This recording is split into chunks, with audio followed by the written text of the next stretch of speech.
Regulation at the level of transcription involves several steps. The basic requirements for transcribing a gene were described, including the need for activator proteins to help RNA polymerase bind to the promoter and the possibility of repressor proteins blocking access of RNA polymerase. Here, the regulatory aspects of transcription will be examined in more detail. It is useful to subdivide regulation into sub-processes such as access, recognition, initiation, elongation and termination.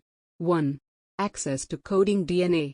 Coding DNA may be inaccessible under some circumstances. This is especially true of eukaryotes where DNA is often condensed into heterochromatin while not being transcribed.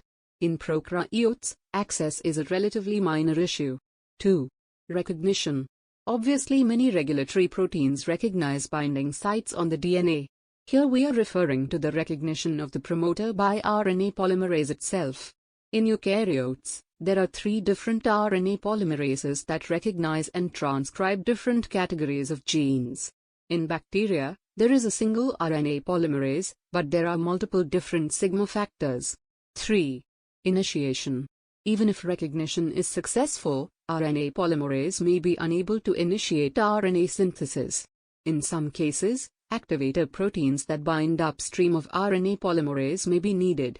In other cases, a repressor that blocks movement of RNA polymerase prevents transcription. 4. Elongation. Once transcription has been initiated, it usually continues without interruption. Regulatory effects at the stage of elongation are uncommon. They may be subdivided into slowing down of the elongation rate and premature termination. 5. Termination. Normally, RNA polymerase stops at terminator sites. However, in a few rare cases, termination may be overridden by anti-terminator proteins. This allows for the expression of those genes downstream of the terminator and their regulation.